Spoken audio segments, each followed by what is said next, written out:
Hey, what's up everyone? I'm Evan with PodPeak, and in today's video, I'm going to show you my brand new DIY custom built audio and production desk that I built. So let's dive in.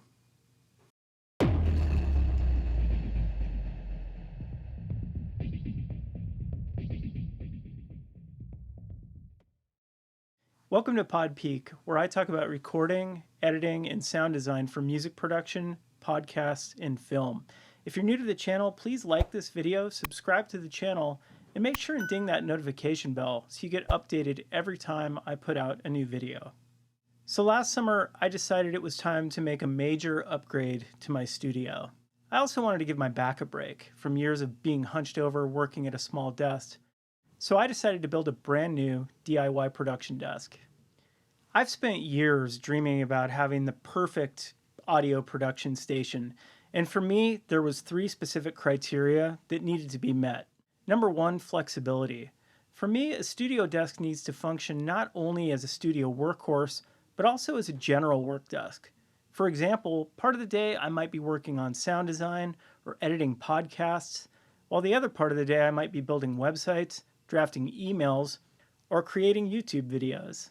My desk is roomy, with plenty of space for my audio interface, keyboard, and my fader port, as well as my outboard gear, monitors, and hard drives. Number two, custom fit. Now this is really important. I spent a lot of care doing measurements before I built to make sure the desk was at the exact proper height with my screen directly in front of me and my monitors perfectly matched for an optimal mixing and listening experience. Additionally, my audio interface, microphone, and outboard gear are easy to reach and directly in front of me, so I don't have to bend over or hunch down to constantly tweak knobs. Over time, this kind of nuanced detail makes a big difference. And number three, future-proofed.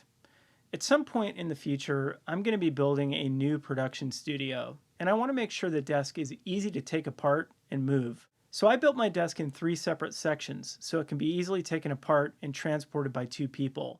I also built the frame on casters so it can be rolled around easily and the back is accessible for cable management. Additionally, in the future, I might want to buy an adjustable frame that changes the height. With the way I built the desk, I should easily be able to do that, simply replacing my static standing frame with an adjustable one. Now just a quick note, this desk is built specifically for my needs, so I'm not including studio plans or showing you specifically how I made every cut or what the measurements are.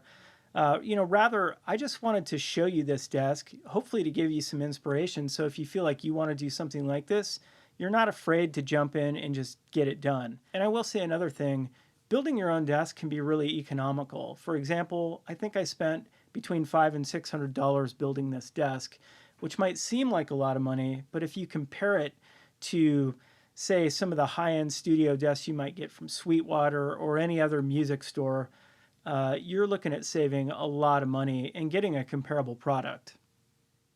All right, with that said, let's take a look at the building process. The first thing I did was make some rough drawings to outline what I was going for.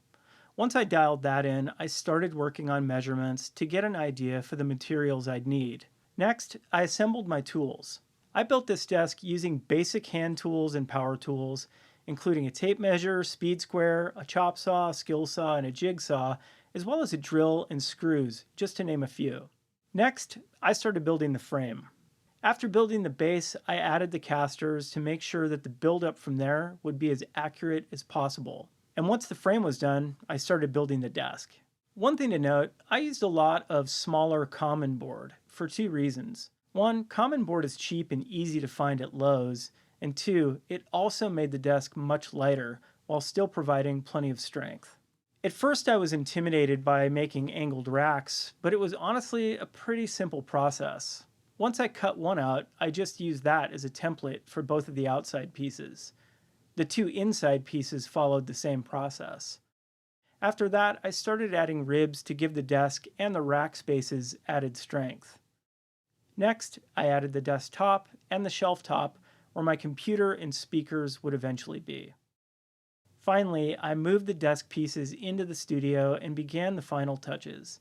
I drilled in the desk and shelf boards, then fastened the desk to the frame with brackets. This significantly adds strength and stability to the whole desk. I also added angled braces on each side of the frame and fastened them with bolts. Now I didn't want to stain or paint the desk because I actually like the rustic, kind of raw look of the wood. That said, I wanted the main surface to be protected from dents, spills, or any other damage that could occur. To achieve this, I used vinyl peel and stick squares, which are very cheap and super easy to work with. Plus, they look and feel great. The last piece of the desk are the separate monitor shelf stands, which also double with 4 units of rack space. You can see I'm currently housing my power supplies in there, which frees up my 16 units of angled rack space for current and future analog outboard gear. So there you have it. I couldn't be more happy with my new desk. Honestly, it's a game changer for my workflow and it's much healthier for my body. Plus, I feel inspired every morning when I clock in. So let me know if you have questions or comments down below. And also, I'd be curious to hear about desks you've built, or if you're planning on building a desk, I'd like to hear your thoughts and kind of hear maybe what you might want to do. If you enjoyed the video, make sure and like this video. Don't forget to subscribe to the channel and make sure and ding those notification bells so you get updates each time I put out a new video. All right, well, that's it for today. Take care of yourselves. Peace out, and we'll see you next time.